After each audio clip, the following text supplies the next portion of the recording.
The broadcast is now starting. All right. Hey, welcome everybody. Good morning, good afternoon, good evening, depending upon where you are or when you are watching this.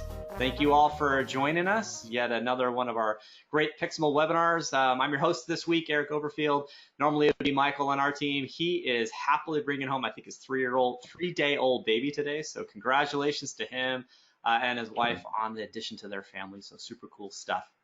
All right, so last week, we all, or a lot of us, hopefully, all joined SharePoint Conference 2019 in Vegas. Woohoo! Fun.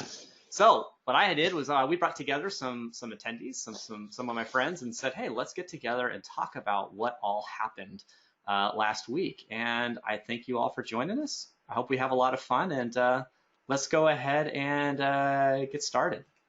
So let's first start with some just quick introductions. Christian, would you go ahead and start off? Who are you? What are you up to? What's going on?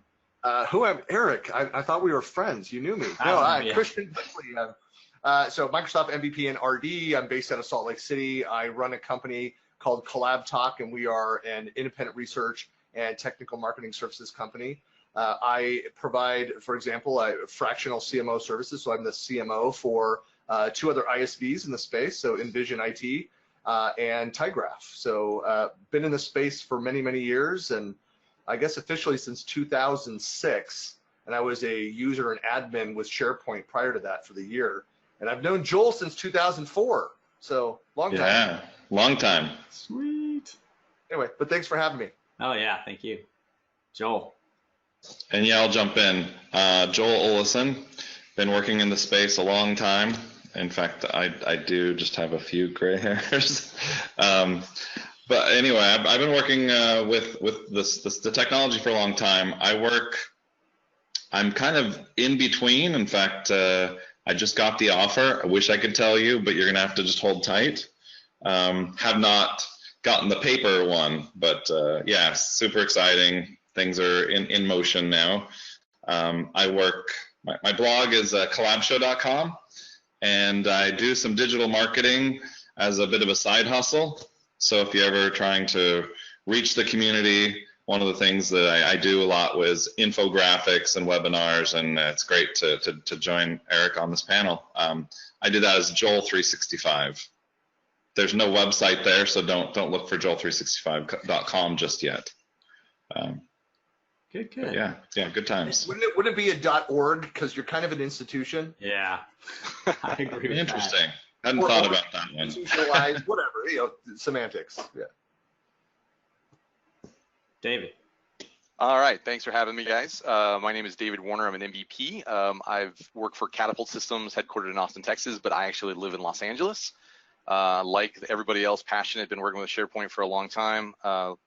Like Joel, I actually have no hair, or not like Joel, but so similar to the trials of SharePoint, I have no hair. I don't know how much of that is attributable to SharePoint. Too funny. Passionate about working in the community, though, helping out everybody contribute. It's a fantastic community, and also working on a few initiatives right now. One of which is with Bo Cameron, doing what's called community close-ups to try to profile and highlight the actual personalities behind our community, so that when we end up at the various events like we all do, some of those in the community have a better insight to what we do and what we know, and can strike up a conversation that's not just about SharePoint. So it's been a fun initiative so far. Do a lot of blogging and vlogging, so feel free to check me out at warner.digital. And thanks for having me as well. Oh, yeah. Thank you all. Yeah, you have to sign me up for that one. Yeah, I'll send you the link. There's a form. It's a lot of fun. He does a really good interview. It sounds like fun. Yeah. It is. Cool. And for those of you I've not had the pleasure of meeting yet, my name is Eric Overfield, Microsoft MVP, Office Apps and Services, and Office Developer Space, Microsoft Regional Director. Always you can find me at Eric Overfield or ericoverfield.com. I am president co-founder of PixelMill. Our main focus is on building collaboration and communication solutions that are tied around Microsoft 365 for our clients. So you probably know us or you've heard of us. Hey, we're here to help you. Let us know. For this specific webinar, what I thought we would do is be sure to tweet out if you want hashtag PixelMill Webinars, also a hashtag SPCNA, because this is all about the SharePoint Conference 2019. So please, let's keep that conversation going. We also have the questions tab within this webinar here. So please use go to webinars, excuse me, questions, and ask questions as you see fit. Sound really good. I think this will be a lot of fun. That's all about us. Now the rest is all about you, all about the material and whatnot that we all saw last week. So I thought we'd just give a quick overview of what we're going to do. And then from there, I'm going to open up the floor to everyone, and we're going to have hopefully a lot of fun. We'll talk about the keynote. So what was the big broad strokes? The keynote is available. If you do a Google search for, I believe it's a SharePoint Virtual Summit 2019, you can go watch the keynote started by Seth Patton, and then it moved on to Jeff Teeper and friends. Well worth the watch for sure, but hey, we'll give you the highlights here. Then I thought we'd talk about just general buzz. What's going on in the Office 365, Microsoft 365, SharePoint Teams, OneDrive space, because super cool stuff. We'll talk about some of the sessions that we thought were super cool, super interesting. I don't think most of the sessions were recorded, but the slide decks will be available, at least for those that attended. So let's try to highlight some of the cool stuff. And then the Expo Hall. I know a lot of us do go to the Expo Hall because we're still looking for some expert advice or products around this space. So I'm really interested to see what we all thought were some of the interesting buzzwords. What were the interesting thoughts? What did we see in the Expo Hall that some of our attendees here might be able to take away? And then Q&A. Q&A, let's do that throughout the whole thing. So please, let's not wait till the end. Ask your questions, and we will get to them as quickly as I can. So let's start with the keynote.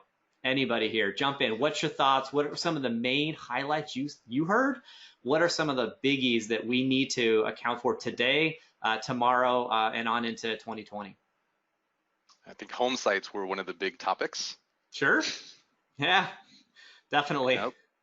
So talk about home sites for those that weren't able to join. So what was going on there with home sites?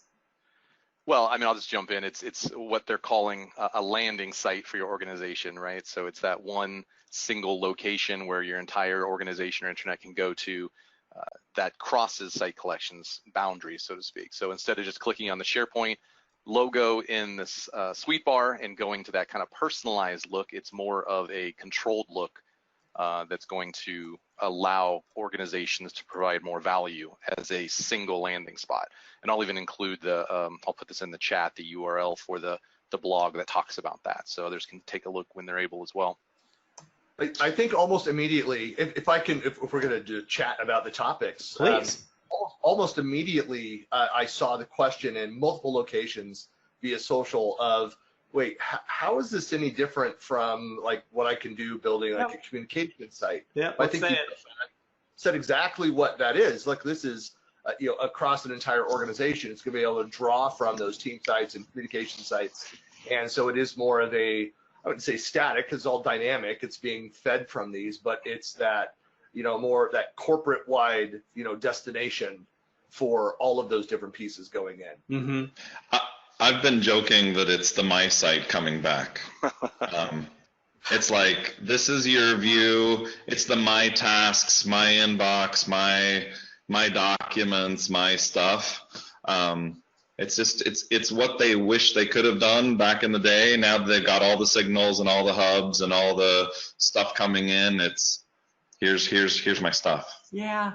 You and I, we've been discussing this recently. I totally understand why you're saying that, and I'm not going to hardly disagree. The only where I disagree is that I look at home site still as the portal homepage, but you're right. It's all about me. It's all about what the My Site was. It was my location. It gives me my insights to my documents, to news that's relevant to me, and it's all being really targeted information that's specific to me, which is the My Site piece. So I definitely get what you're saying. I can see it, but I think that it's also really important to point out it's supposed to be the portal site. It's the pixelmill.sharepoint.com. When you go to the portal of your organization, the home site would be that location. But it is all about me. It should be tailored and targeted to me. You know what's interesting though on this topic, and because I think there's been some conversation without a name to it for a couple of years now from Microsoft. But was when Jeff Teeper came back and kind of took back over SharePoint from that other pause that he took in his career away from SharePoint. What was it, a year and a half that he was gone?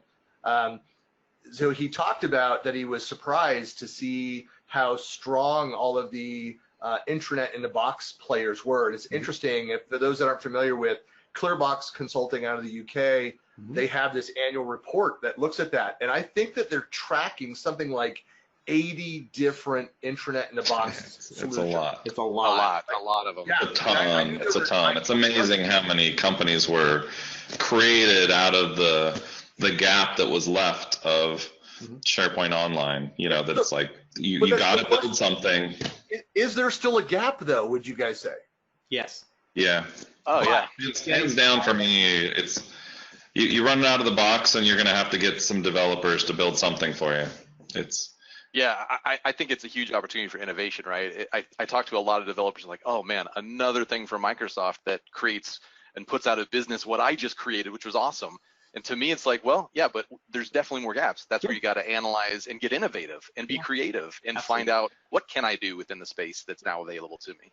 They're taking out the low-hanging fruit, which I understand is a problem from some business perspectives, but for the end users, for those of you joining us, I mean, these are some really good things that Microsoft's delivering that's more value. But I definitely, to answer Christian, your point, I believe there's definitely gaps that can be filled, and Microsoft has made it pretty clear. I think Jeff Teeper during his keynote, it was towards the end, but he was embracing those third-party vendors.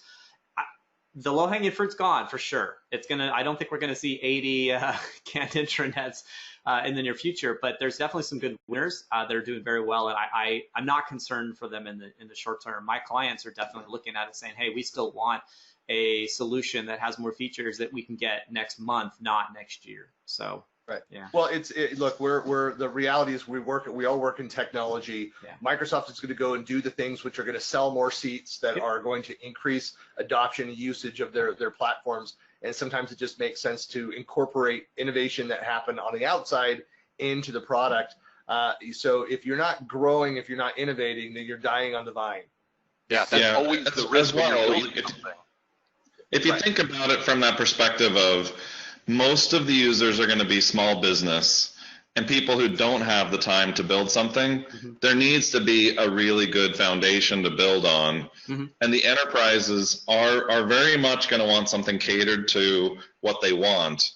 And so whether that's in-house developers or a services play or the fact that you can go buy this thing off the shelf, I think that Norman Nielsen report, this has kind of emphasized the fact that when people want an intranet, they don't want to take 2 years on it anymore.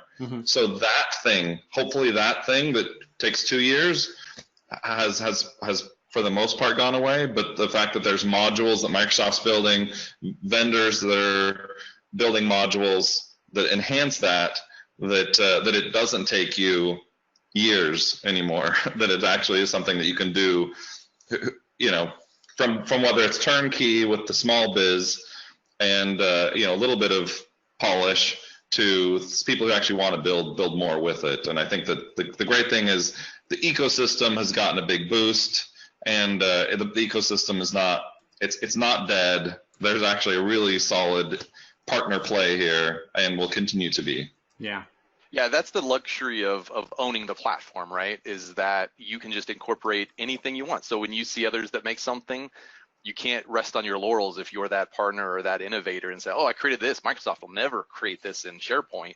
You have to expect that if it's good, they're going to. And now with cloud computing and the connectivity, they're going to faster.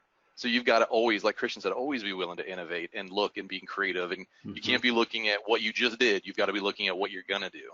Yeah. The one thing I would say that's dramatically different from 5-6 years ago in the space, and the story around this, is that even though we want those personalized, those customized experiences, we all agree there's plenty of space for these vendors as well as service providers, you know, in that space, but is building something that is going to, you know, be able to automate or simplify the upgrade experience. So you can't go in and build something hard-coded. It needs to be able to dynamically absorb whatever changes Microsoft does.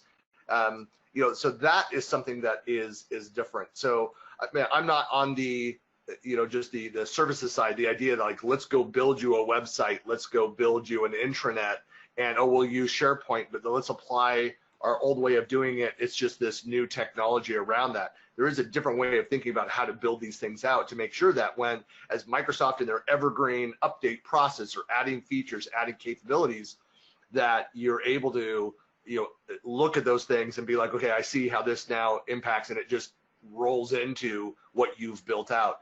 And most of the partner solutions, not all of them, are working within the framework so that they can play off of or leverage those new innovations. Or not be broken when Microsoft changes something, right? Right. Speaking of framework, one of the things in the keynote that I would definitely want to highlight is the fact that the SharePoint framework consumption is up 373%, which definitely speaks to the fact that developers have embraced building solutions on top of, and I'm not talking assembly solutions, I'm talking building real components in the cloud and integrating with Azure and building client side with Node.js and all the kind of cool stuff that you can do now in the cloud. That development framework, building stuff on Graph, building stuff with the Graph frameworks. There's a bunch of, or the toolkits that have just been released. I think that's where it's getting exciting. Is it's a new development world, and it's evolved in a huge way. Where a couple of years ago there was very little that you could do in the cloud. Now that's opened wide open. Yeah, you've got to a maturity level that's amazing. The one other, sorry to interrupt, David. The one other stat there too. Like, I love that 373%, in the last year, but also the number of the growth in active users on SharePoint in the last year. It's up 60%. It's just some crazy numbers. We got crazy numbers. Another one I liked. Crazy. 100. I think it's 180,000. SharePoint VMs are in Azure VMs. SharePoint Online. Right. They're the largest consumer of Azure in the world. I love that. I want to see their Azure bill. I mean, yes. and what that speaks to me is the value and the size of this. This isn't going anywhere. People ever say, "Oh, SharePoint's dead" or "It's going away." No. It's fully there. It's just that the solutions we're able to provide now around the general space that SharePoint provides is significantly bigger, and I'm really excited about where that's going to go. Yeah, to Joel's point of the SharePoint framework, and you can integrate all these other helper things. Now, PnP.js is one of those, right? And the reason I bring it up is because month to month, it's seeing 3 billion requests. 3 billion. That is a serious. Now, granted, there's a lot of things that happen during a request, and it could be minute, multiple in a session, etc. But 3 billion requests in a single month. That's huge, and that was a community-started effort, which is amazing. One other thing I think that adds to all of this too, in that usage, and this has actually been an issue. So back before I joined Microsoft in 2006, and Joel and I shared an office for a little while there. But my experience prior to that, going back to 2001 to 2004, had built out a hosted collaboration platform on another technology platform. But we dealt with the issues of latency, of the fact that you had people that were trying to access our system on ISDL lines, so 128K lines that they shared between computers. I went and did the deployments with clients, and so we got into building out edge devices, edge services, and doing all these things back then. And so that's been a concern. Now Microsoft is building out, they're in 28, 29 regions, over 50 data centers that host this, but in some locations its performance has still been painful. I know for years, and now the 2 data centers that are in South Africa that finally opened up are that's fantastic for the subcontinent, but they were, prior to that, what data center were they served out of? I think it was Ireland. So you think about the performance of that. So there was a bunch of announcements around let me read here. So zero latency co-authoring, download speeds that 10 times the download speed, overall performance 3 times the performance, and 30 times the speed in indexing in SharePoint. I mean, Jeff, it kept referring to it. You kept hearing the word turbocharged performance. And I'm excited to see those kinds of improvements. Definitely. I can see that we could go on for the keynote for an hour, and I still want to go on just a little more, because the next slide here is really about buzz, and we've been talking about buzz, so I'm going to keep this going. I did want to say one thing that was an overarching theme of the keynote, and I do think that it helped set the tone for the week, was Microsoft's migration of the term, or at least this is my interpretation of the term, from the digital workplace to the intelligent workspace. I have to read this because that came with three major pillars. There was the teamwork and business processes, the employee engagement and communications, and then search and content intelligence. So if you want an overall buzz of what's going on, I think the keynote set that well, is where Microsoft to see this is going is the intelligent, how did I say intelligent digital workplace? I am definitely seeing the investments happening, and I'm looking forward to see where that will take us. Along that line, then search. We got some really good love at search, or at least we got some good insights into where search was going, and I think that's some of that latency you were just talking about, Christian. But did you what did you think about some of the search announcements that were made? So I want to jump in. I actually did my session on search, and mine was, in fact, you can find mine on my slide share. I shared my deck already, but I felt like I needed to go to every single search session, just that I wouldn't have to rehash anything that was already done. And then when I was actually in my session, I was like, hey, who went to all the search sessions? And it was more like 15% or something. So anyway, my session, I was focused on real life and trying to say strategy of what you can do now. A lot of people don't realize that Microsoft Search as a vision was actually launched in Ignite of 2017. So that vision has been there for a while, and there's a lot of that has come together. It's actually coming out of preview just now. And the fact that you can manage your bookmarks in this unified administration, it's kind of coming together. It's first going to be surfaced through this Bing for Microsoft Search kind of experience, or Microsoft Search in Bing, where it pulls together your organizational results that are private and secure to you, right side by side with the results from the internet. And it's funny, I had a conversation with one of the Bing guys about, he's like, you wouldn't believe how many corporate users are actually searching for corporate things on the internet because they've stopped believing that intranet search will give them what they're looking for, and they expect that they're more likely to find it on the internet. And so that vision kind of brought together these worlds of internet and intranet. And I think that that keynote demo of searching in Word and then getting results, like you're searching documents and you're getting results, and it's like, hey, here's my slides that I had created, and I created this this diagram, and I want to now pull that into my Word document. Being able to pull out slides and just pull that stuff right into your Word doc, very slick. Got a lot of claps. I know that was something that was kind of exciting. Is reuse is so important, discoverability, but then also reuse. It's like, here's stuff that I can stand on the shoulders of someone else, and it's not just because they had it in Word and I can copy and paste, but I can actually just slide that stuff right into my content. Well, that there were, over the years, I mean, there've been, we've seen where we had, before there was the federated search results, and we had the side-by-side results on a page, across environments, and then you had the federated results, but it's still, you had kind of, you can always see that, where it came from within those organic results. Users don't care where things are stored. They just want to be able to get to the content that they need. Whether that, if I do a search, like when they did the initial announcements and they said, well, the office.com search experience, I mean, delve before that, but being able to look across all of those environments that I have permissions into and let the system, don't tell me what I don't have access to, give me the results based on my permissions, as well as pull from my desktop, as well as pull from Bing results for the internet. And be able to have visual cues of where those things are internal or external, but give me a view based on what I'm looking for, and then intelligent capabilities on top of that, refiners and other things. That's what people want, and so we're moving towards that vision finally.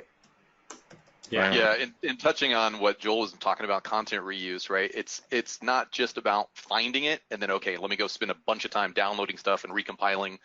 But that ability to just import, like we saw, that's awesome. It's real time savings, right? So that it means real value to users and clients, because you've all seen the statistics of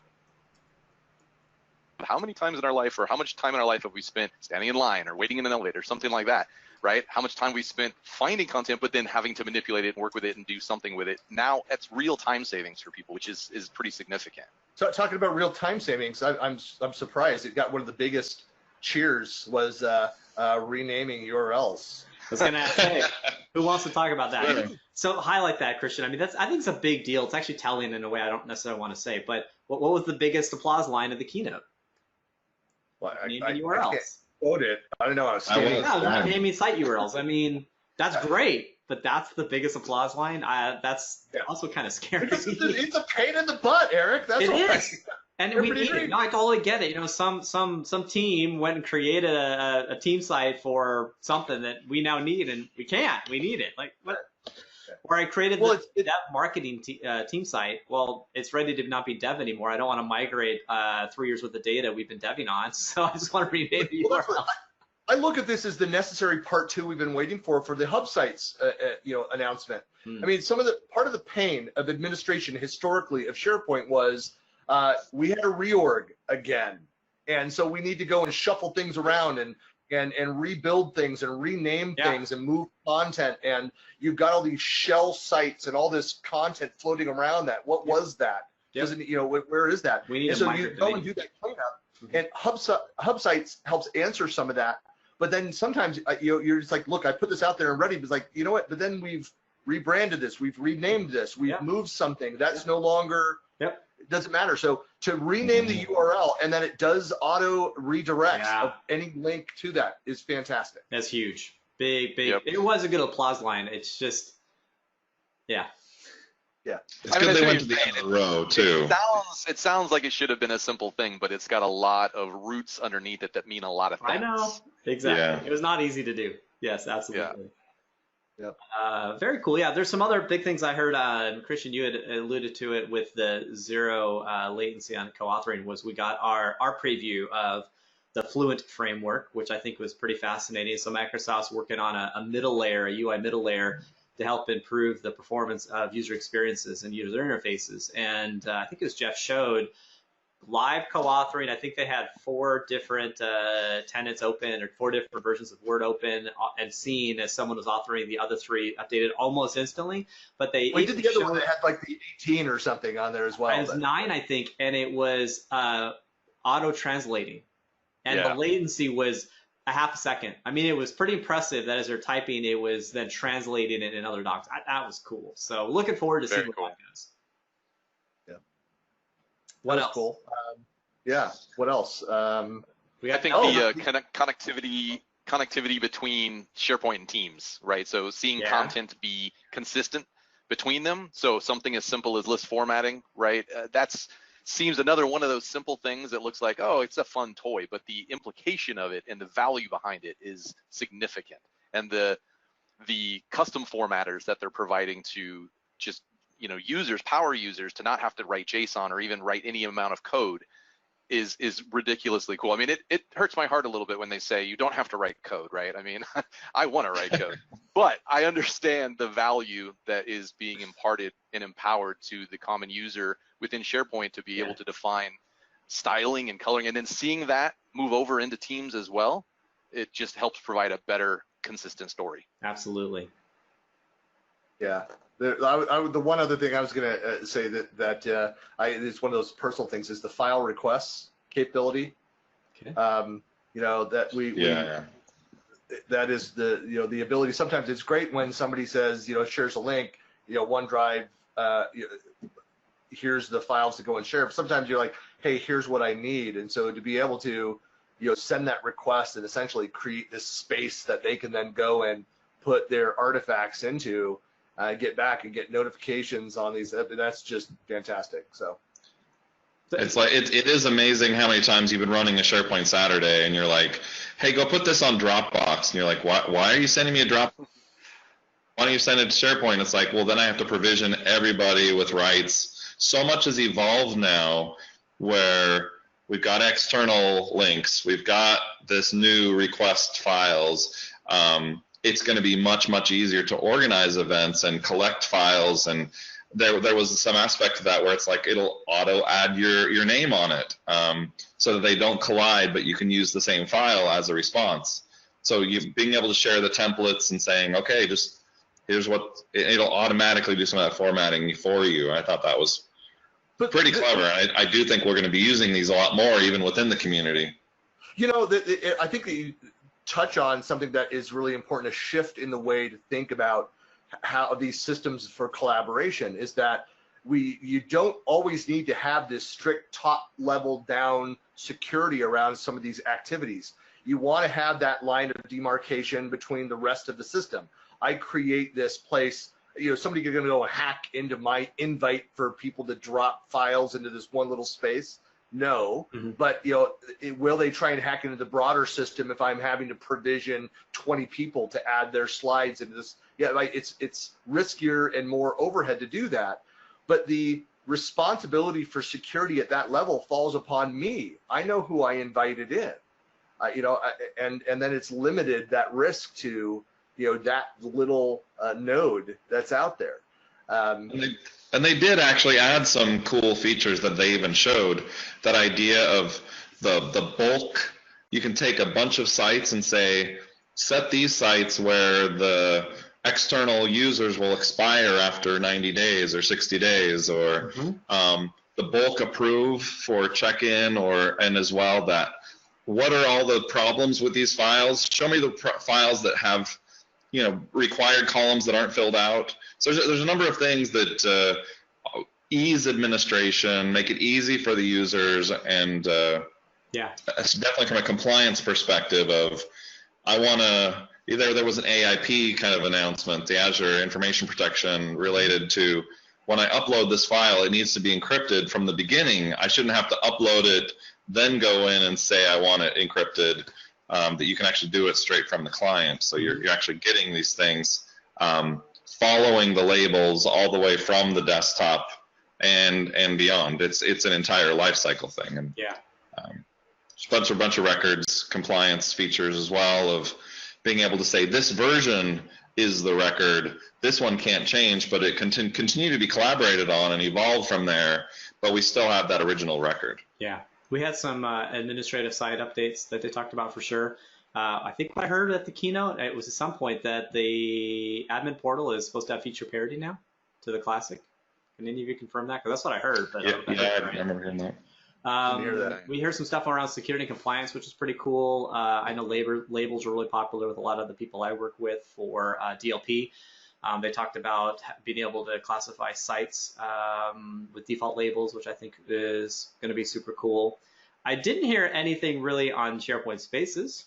Maybe, Joel, you might have some more insight on that. I mean, they said it was actually in the keynote. You might have overlooked that. There was a really good case study in the keynote, and they had a really good booth too. You could go check this out. But the SharePoint Spaces was a case study of Microsoft's campus. So what was kind of cool in the keynote is they showed, you know, the facilities have been working on massive, you know, billion-dollar campus. I forget exactly what the numbers are, but there's the before, so you can go explore what campus was before, and it's under construction. Oh, right. Yeah, that was. And then there's the what it'll look like after, and so all those 3D drawings and experiences, you can go float around, you know, go check out what campus is going to be like. And I think what it captured was, you don't have to be in the headset to be able to experience this 3D 360 content, that it actually displays quite well. And I think that was kind of key, is helping the audience understand that Spaces isn't just about jumping into the headset when you're sitting in front of SharePoint. It was really a way of being able to create a space that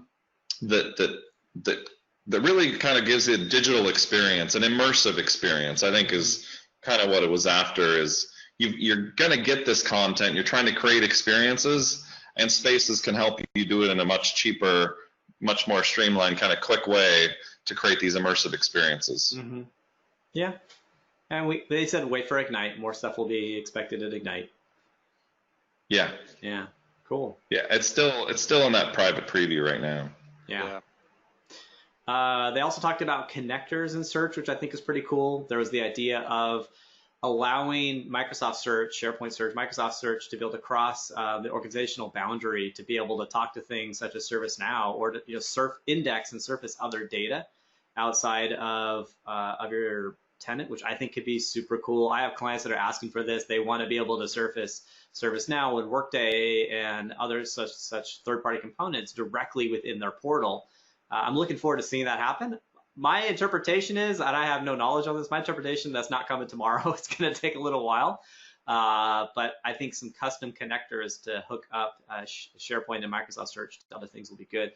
I am concerned on licensing. We never hear about licensing on these kind of keynotes, and I get why, but I am concerned it will be expensive and out of the reach of some of my clients. But hey, we have to wait and see. They demoed a file share connector for search in one of the drill down sessions. What was that? Could you describe it in more detail? They basically connected it to a file share, and so you could surface your file share results in Office 365. That's pretty cool. Yeah. Nice. Good. All right, so I mean, Keynote, I think we could actually go on and drill down to even more detail. Did any of you write any blog posts on this? I know, so at ericcoverfield.com, I have a blog post that's kind of my interpretation of the keynote. How about the rest of you? How can people find that? Yeah, my latest 2 blog posts, one was kind of a summary, and the other one was kind of key takeaways with the deck from a panel that I did yesterday. Oh, cool. Yeah, so I contributed to a blog post that the team put together over for Extranet User Manager, so extranetusermanager.com and their blog there. But I also ran my monthly Collab Talk Tweet Jam on the topic of takeaways, sort of SharePoint conference.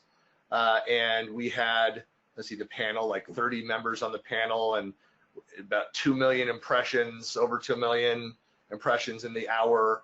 But if you go, you can read through all that. You can go out to Twitter and just on the hashtag Collab Talk, and you can scroll down through all of that.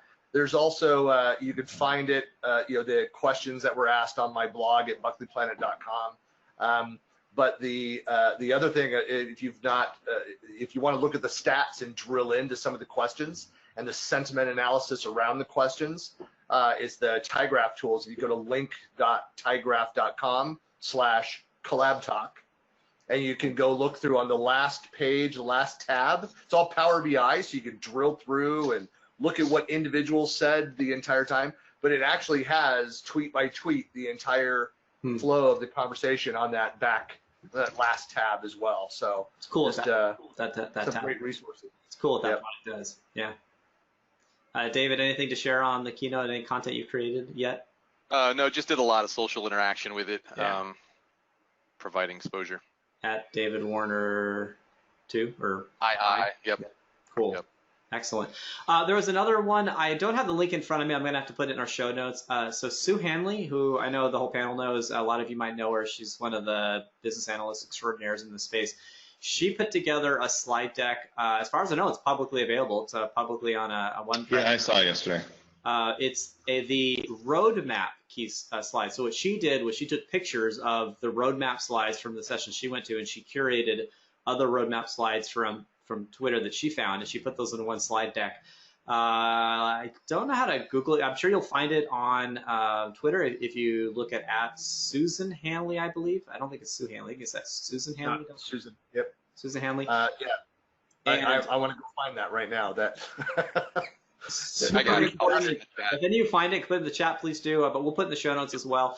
I've been using it for sure. I've been trying to give her all the credit I can, but my clients have loved that, being able to see that kind of thing and just get a good overview of what's going on and what's with the roadmap. I'm going to move on to the next slide, which is basically just the what's the buzz. Now, we've already been talking about this, but let's open it up to a broader feeling of what's the buzz, where's things going based on what you saw at SPC. Where are we heading? What are some of the things that weren't necessarily in the keynote, but you saw it talking to people, you went into sessions. We'll talk about sessions after this specifically, but what's your thoughts? What's your feelings about this whole space based on, I think it was Joel who wrote something about that feels like SPC is sort of like a revival. You get there and you re-energize yourself when you see all the new opportunities that are out there. I think Well, you saw Joel, wasn't the it? Verge. Was it Joel? Joel, well, that was you, wasn't it? I think I saw you say on SharePoint Conference sort of like a revival. Well, reunion is what I call it. Reunion, thank you. Okay. For me, it's like I get to see people that I've been hanging out with for the last 10, 15, 20 years. And it's like all my friends from all over the world. And it's actually, it recharges my batteries. I think it's like, how can I get excited about SharePoint again? If I go to SPC, I know I'm going to get excited about all the new stuff and what's coming. And so it's a recharge of the batteries, and it is like going to a family reunion. It's like all my people from all over coming in. It's good times. Yeah.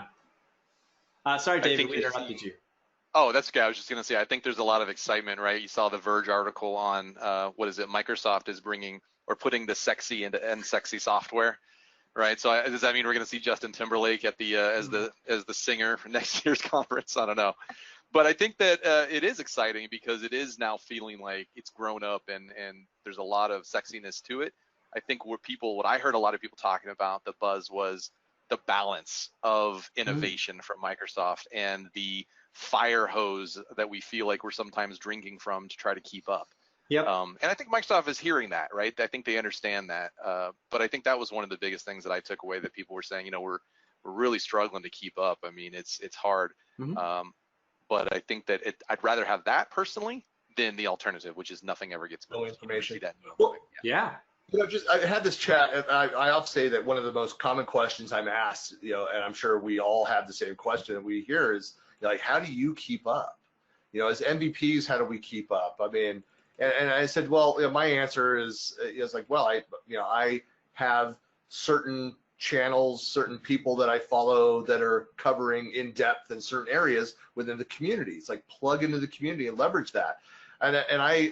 So I commented specifically the last 2 days. I responded that one of my subscriptions is to the Regarding 365 team, the content that they put out about weekly, all of the changes, all of the announcements that are made out around Office 365 in general. And I made the comment that Daryl Webster, who's kind of the captain of that ship, that he never sleeps, and he responded and said, no, actually, if people would just go and read those weekly, the updates that come out from Office 365, says all I'm doing is reading them as they come out, and I go in and do some investigation around each of the different pieces. He says, and then I talk about each of those things. He says anybody can go and do that. And there's even the ability to read only of those comms for like change managers that don't have admin access to who are the default recipients of that weekly update. So that's something that organizations definitely need to be, if they're not today, going in and reading the change documentation, what's actually happening, and understanding the announcements and how it impacts their organization. That's the number one thing that they can do to keep up with everything.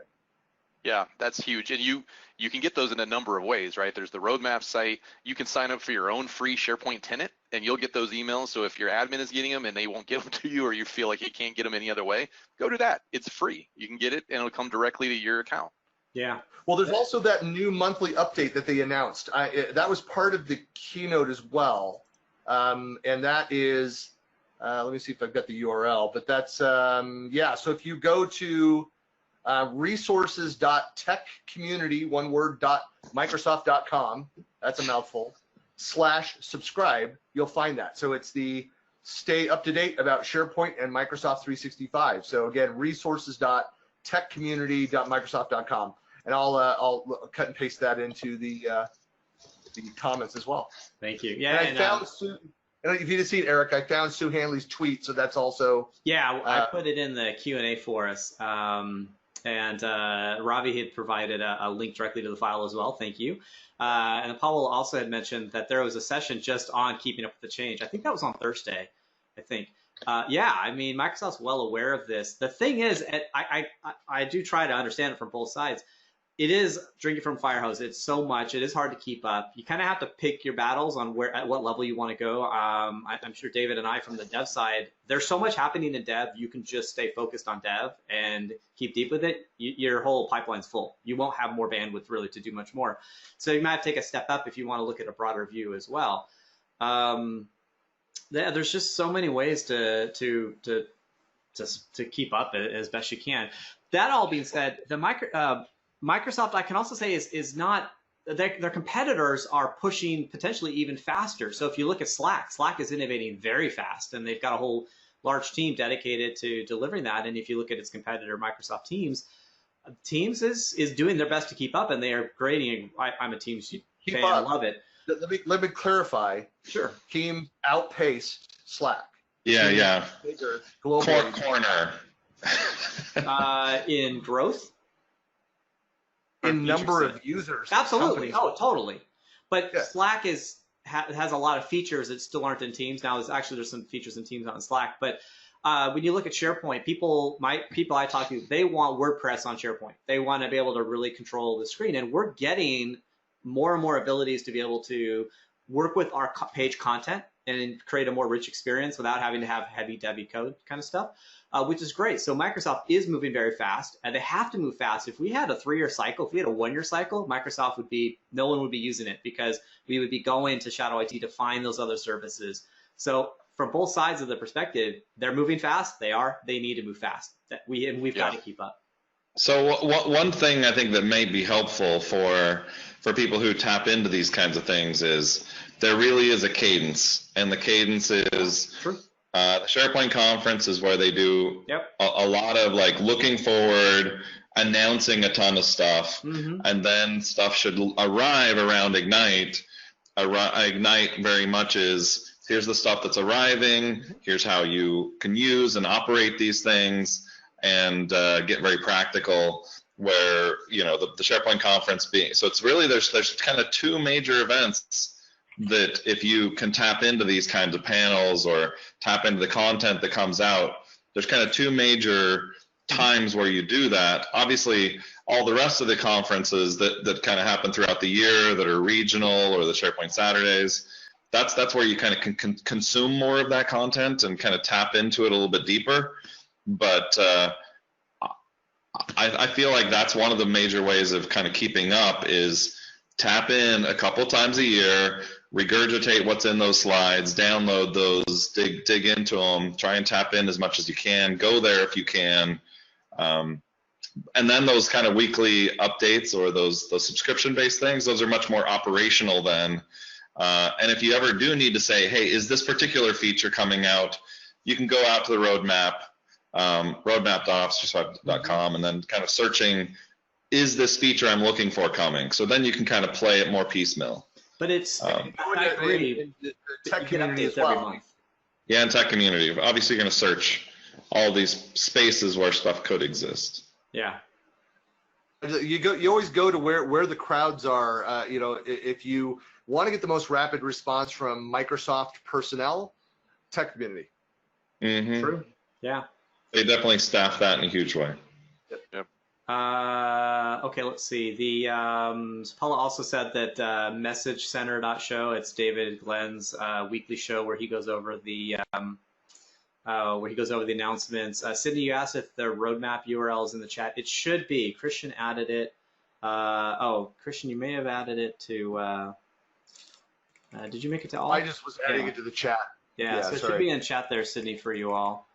Yeah, I put the roadmaps in there as well. Slide URL. Another question on any idea when SPC 2019 videos will be available. I don't know if most of it was recorded. So the virtual summit is, so the keynote you can watch right now. I don't know what else was recorded. The slide deck. They talked about there being 40 sessions that they were going to make available over time. And I don't know if they were going to just make them all linked from that virtual summit or if they'll roll out over time. Potentially in a couple weeks or so. I know the slide decks are at least another week out, I believe.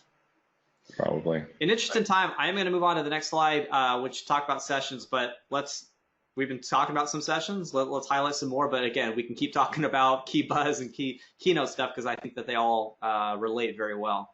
Were there any sessions you all went to? I know, Joel, you went to a bunch of search. David, I think you went to a Gambit. I unfortunately didn't get to many. I had other things I needed to do, but what all did you think were some cool sessions? Well, I'll jump in. There were 3 that were kind of tops on my list. One I didn't get to attend because it coincided with another one, but I wanted to mention it. The PNP session with Vesa. As a developer, Eric, you and I are both on that same playing field. The Keynote?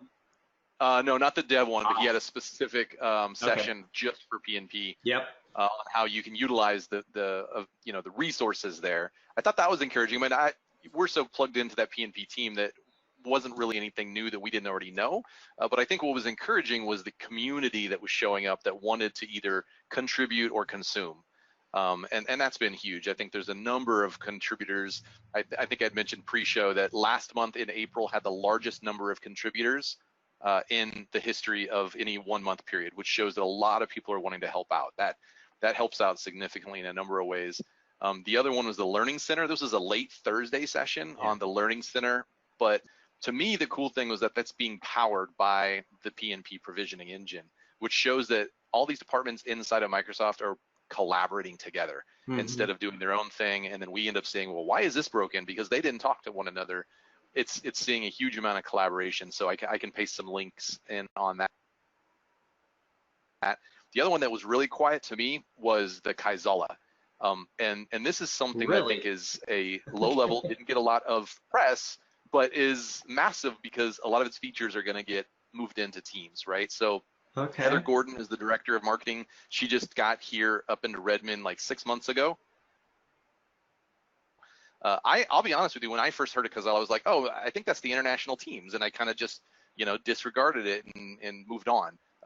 But it's got some significant impact for like frontline workers and those that aren't necessarily going to get an Office 365 account that only have a phone number. So some powerful features that look like they're going to be getting integrated into Teams. Well, and that's, I think that they needed to make movement in that direction because with, shutting down the, Skype for Business as just that chat capability, of course, the consumer product, I don't know what's happening on the consumer side with that other product, the one that they initially acquired, but having that ability to say, well, now that's all just shifted over and we use Teams, like, and so there's some confusion still. Like, I don't want the rest of what Teams does. I'm using this capability. And then you have the rise of all of these other, I'm sure each of us have half a dozen or more of various chat tools that are phone-based. I mean, in the, Eric and I, of course, talk a lot on the blockchain world. There's Telegram, and that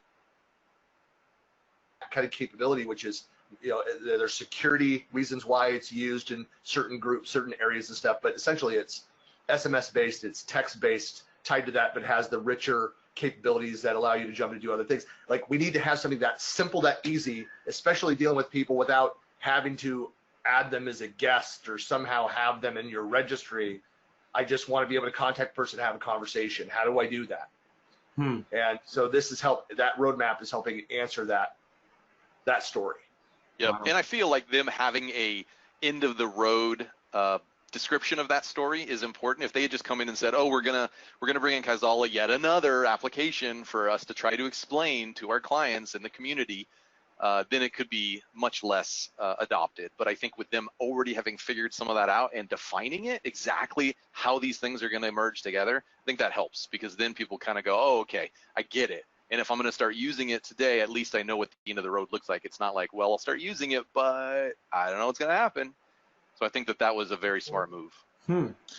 So not to change topics too much, but there was a couple sessions. I was really interested in what Bill Bear was up to and what Naomi was doing with her new team that she might be forming. I did hear that them say that publicly. So I was really interested in this machine teaching that they were talking about, and that was mentioned in the keynote. So I actually wanted to drill in as much as I could on that.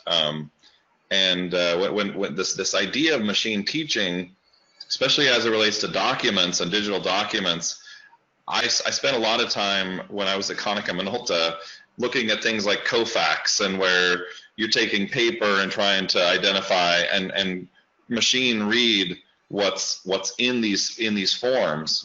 And I see that as a huge innovation that Microsoft could make in terms of machine teaching, where you're learning what customer names are, learning what product names are, and being able to really understand digital forms and digital data such that it can leverage that, and you're kind of teaching the machine what it should care about. And it sounds like that's a new team that's being formed with Naomi leading it. So I was really interested in understanding this new, instead of just machine learning, the machine teaching side, where you can actually teach it about your organization, teach it about data. And that sounds like it's a new investment area. So I was really kind of very curious about this new space. Very cool. What other sessions were there? There was a really good content services one that Chris McNulty ran.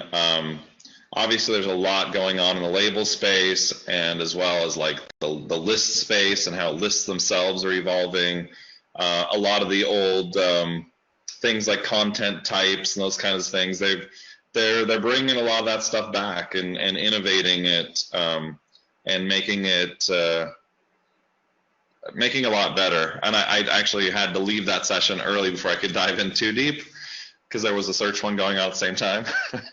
But I feel like this whole ECM to content services is a big investment area, and I think that Microsoft is really innovating in that space as it relates to cognitive, and especially as you start talking about how you can actually use cognitive in your, instead of just saying, oh, Microsoft's automatically going to do cognitive.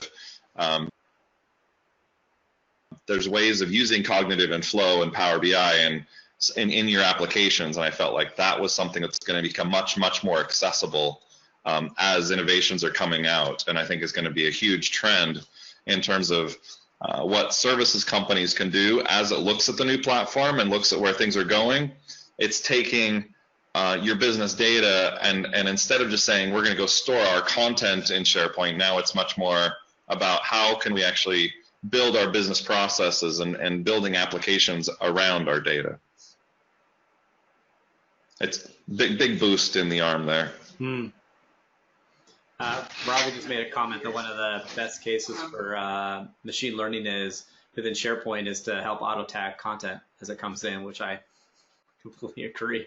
It would sure be nice. I know there's been vendors that have created products to help with that, and it'd sure be nice to see SharePoint integrate some of those features already, because with all of the investment Microsoft's been making on search, it shouldn't be that hard to do, and it sounds like we are going to get a lot of that as customization components. And David, what other sessions did you go to? I know you'd gone to a bunch of other ones. Yeah, I mean, I think those were some of the big ones for me. Christian, how about yourself? Did you get to any sessions? No, I literally arrived from the airport. I walked in, dropped my bags, walked in just as Seth was wrapping up at the keynote. Yeah. And was gone after my session Wednesday. Yeah, I remember that. 5. It was I was in the expo hall in conversations and meetings, the entire time I was there. So yeah. I went to my session. I think there was one other session that's always entertaining with Chris Kent, list formatting. It was a full packed room. Yeah. Just nice. Continues to show the interest in others that, I've mentioned it earlier, but it's empowering to everyone. It's not like, oh, that's a developer topic, so I'm going to have to crack open or be comfortable. They're really looking to empower users with that. And so Chris always makes it fun with his warrior horses and all that as well. I was going to give him a shout out. He is one of the more entertaining speakers I've seen, and I think you all are accomplished speakers. He just does it this different way. His slide decks are fun. They're interesting. Yep. He's extremely knowledgeable. So if you ever do run across a session, a conference where you see Chris Kent, even if the topic's not fully of interest to you, you still might want to go. He does some really interesting stuff. If you ever want to get a preview of what he sounds like or what he does, he's on a lot of the PnP community calls. He does a lot of demos. I think he has some kind of ongoing little bits that he does around Power Apps and other news and whatnot. So yeah, definitely shout out to him. Every other week he's doing right now list formatting. So you definitely can pick that up as long as you come to the general development community call. Which is so many people are working with lists in SharePoint. It makes complete sense to me. Yep. That's cool. Yeah, one last thing on the session I can think of. So I did go to the dev keynote, which was right after the primary keynote with Vessi Uvanen. That was pretty darn fascinating. They too shared the numbers of the rate of growth of SharePoint framework adoption, up 300 and some odd % utilization. This year, it's been out 2 years, so it's really nice to see that kind of adoption growth after a good year of it being out there. He alluded to bluntly that the SharePoint framework has room to grow outside of SharePoint, which is super cool. We're already seeing that with Teams development, so I'm very much looking forward to see what happens to the SharePoint framework. That all being said, when I talk to other devs about this, I'm very careful to say I don't think that the underlying idea of how the SharePoint framework is put together with TypeScript and the general scaffolding is going to change. So I think the growth is a good thing. Definitely for those devs on the call, there's plenty of room for you to move. If you haven't moved to a SharePoint framework yet, definitely do it. And I think that the Vesta's keynote helped drive that home. Absolutely. If you have other sessions to talk about, please do. Christian, you kind of gave us a good segue into the last full topic I want to talk about, which is the expo. I hope you all had a chance to sort of walk, or if you did or didn't walk through the expo hall, if you did walk through the expo hall, what were some of your thoughts or trends? What are some of the things that we all should be looking out from third-party vendors or solutions they're developing or services that are being offered? Are there trends that you're starting to see or new trends? Because there's always trends. What are some of the new trends? Were the conference floors friendly? It felt bigger to me this year. I don't know, maybe it was just the layout change. It did feel like a better layout this year. Good. Well, there was, so I talked to Jackie that's with the team that did that. So they did sell, I think they had 10 more sponsors than last year. But the difference was that you had such a large number that upgraded to the bigger space. So it seemed, it also was more vendors and it was spread out more. And of course, the incorporation of the large Microsoft section with the kiosks throughout with the products. I mean, that was, what happened to that before. It's great to have that back. And those kiosks are always nice.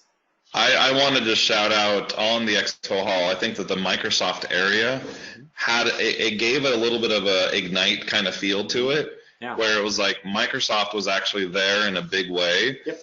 And they had some really good swag, the t-shirts and the buttons and the stickers and socks and so on. Microsoft, I forget exactly how many they sent, but they sent over 200 people from the product team. Yeah, 200. That's huge. And the idea that you could go down there anytime on any topic, essentially, and find people who are actually working on the product, that's what, to me, that was one of the things that made it different than you go to a SharePoint Fest or you go to SP TechCon or whatever, you go to one of these regional paid conferences. What made this unique was the fact that there's 200 people from the product team there, and you could basically ask a question into the booth, and they could probably help you find the guy who wrote it, or help you find the PM who owns it. And you could actually really make a connection there on the floor. And that's something you usually have to wait till Ignite to find that kind of accessibility. And it wouldn't surprise me if there's actually more people from the product team at SPC, and maybe even potentially going forward, more at SPC from the SharePoint world than would be at Ignite. And I think that's maybe bold to say, but I think that's probably the case. I think it's accurate. Yeah, so the I think it's expo hall, important and necessary. Yeah. it has SharePoint related vendors, which is really useful. If you're looking for help there, that's the right place to go. Ignite is huge, it's big, has a massive expo hall across really the entire Microsoft ecosystem, but it's a little more difficult to find the specific SharePoint groups there, the SharePoint vendors within that very large organization, and they don't have nearly as much SharePoint content for sure. But because I go to a lot of conferences, I know you all do as well, and I think that they all have their value. If you're looking to be able to talk to and meet with Microsoft people, if you're looking for the announcements of where Microsoft's going with SharePoint and what should be coming out, I think that SPC is going to be your go-to spot. They've already announced it's going to be next year at MGM in Vegas again, same basic time, that third week in May or whatnot. It's definitely the great conference. I think it's well worth the cost if you care about where SharePoint and its related products are going. I think that the other regional events, the SP TechCons, the SharePoint Fest, the Cloud Summits, definitely have their space as well. Those are often more cost effective. They're closer to you. They aren't going to have as big a Microsoft presence, but you might get a lot more sessions to go deep down into the specific solutions and whatnot, which can be very useful. So it can be, and they have a different or similar but different set of vendors as well. So if you're looking for partner solutions, I think that SPC and these other events may help you as well. Ignite, not so much unless you're dealing with other Microsoft-related components. Yeah, Sydney makes a great point too, that there was something else that you saw. I know that on the second floor, on the way to the speaker room, there were rooms that were set aside where Microsoft was doing focus groups and having customer and partner discussions throughout as well.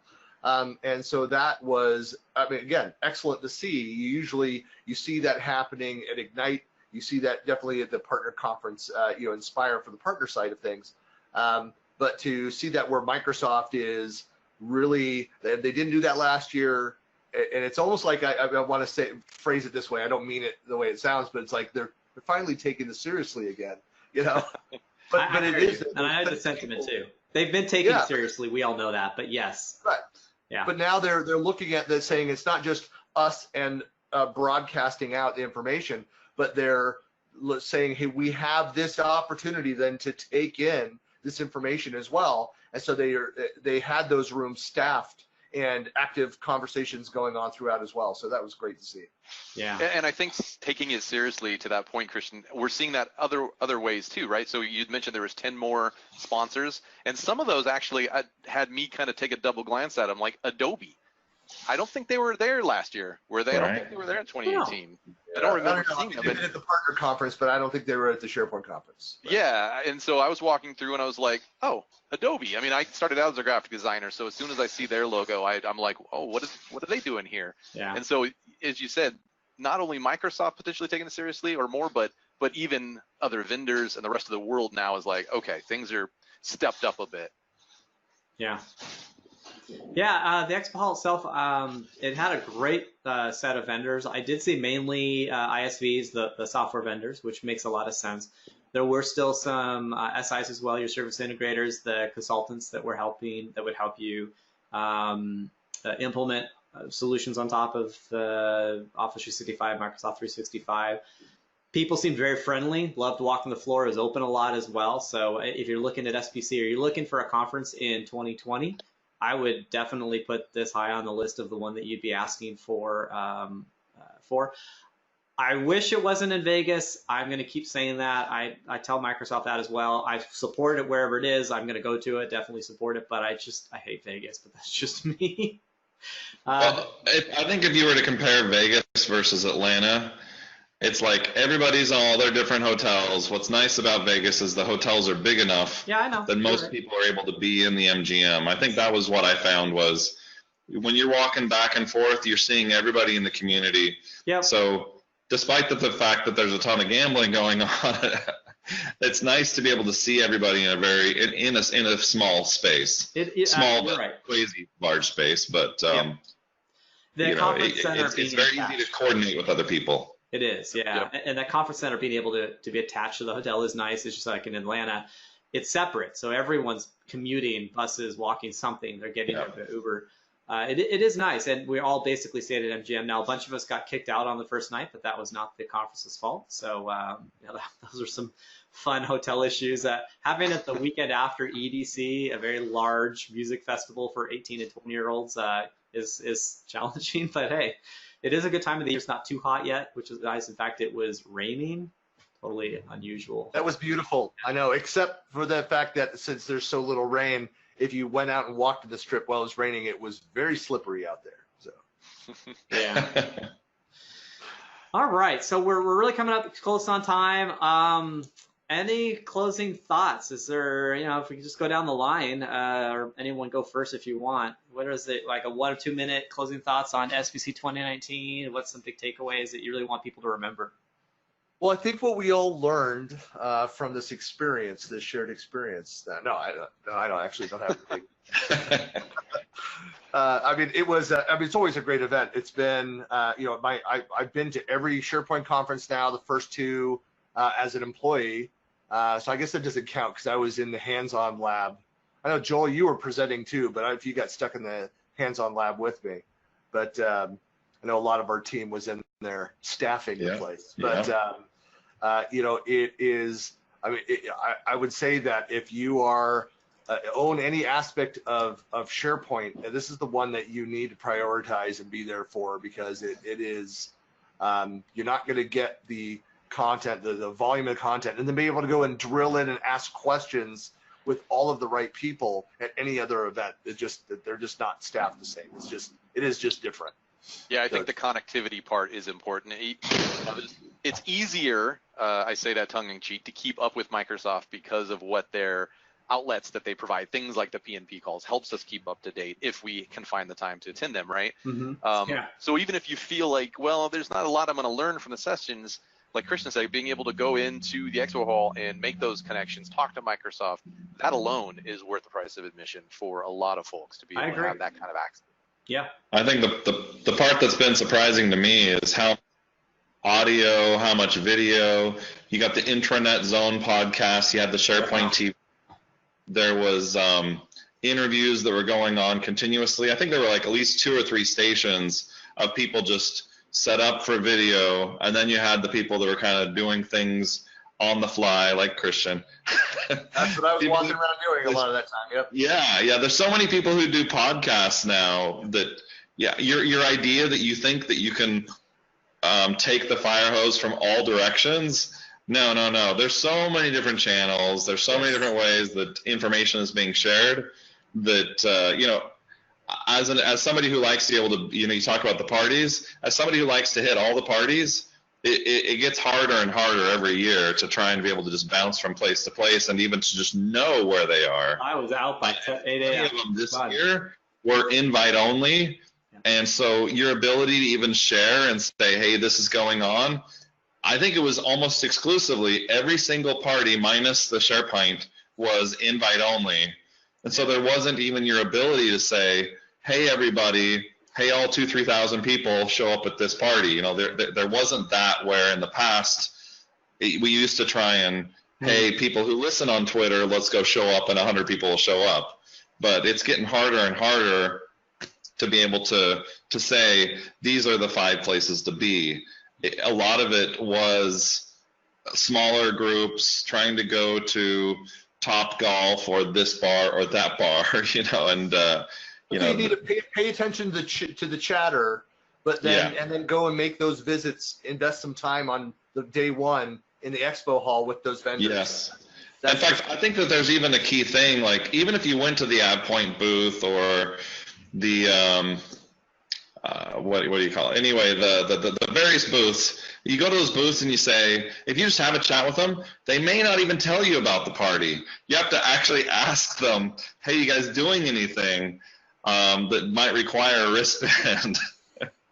You know, it's really funny how a lot of them were trying to keep it into the in crowd or into customers and potential customers. So if you really wanted to kind of figure out what was happening, it required a little bit more investigation this year than I would say in the past. David, what do you think overall in the last minute or so? I mean, I think it's getting better, right? It's getting more exciting, and I think each year makes it harder to say, no, I'm not going to go because I already keep up. I mean, it's to me, it's valuable for all of the reasons that we've discussed today. Being able to collaborate with all of our, you know, virtual friends that we spend more time virtually with than physically with, being able to do that, and the networking and the excitement, the buzz, it helps generate excitement. Yeah, I agree. It's definitely not SBC of 5-6 years ago. We saw that little lull happen when Ignite happened. Totally makes sense. Really happy to see SharePoint Conference come back. 2018 was the reboot. 2019, I think, was definitely a good improvement. We saw a lot of things. There's still great room for growth. I don't know what the numbers were at. I'm sure it was significantly less than the 10, 12,000 we had in the old SBC days. It was in a couple thousands, I believe. But still, huge investment for Microsoft.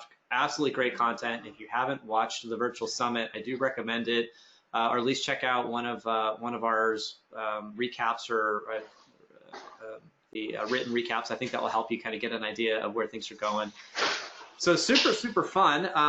Really appreciate all you all joining me. It was a lot of fun. For all of you listening, the recording will be out in just a couple of days. I'm sure we'll get some show notes with all the links as well. Next month, as we're doing these monthly on typically about the fourth Thursday of the month, we're going to have one of our partners, Kiefer Consulting, is going to come in and do a webinar for us as well. So we really do hope to join you. We will get you that email, all that information. Thanks again, everybody. Thank you, panelists. Christian, Joel, David, really appreciate y'all joining me. Unless there's any final words, I say we wrap up and we all have a good rest of the day. See you next year. All right, exactly. Thank you all. Have a good day, everybody. See you all soon. Bye, all. See you soon.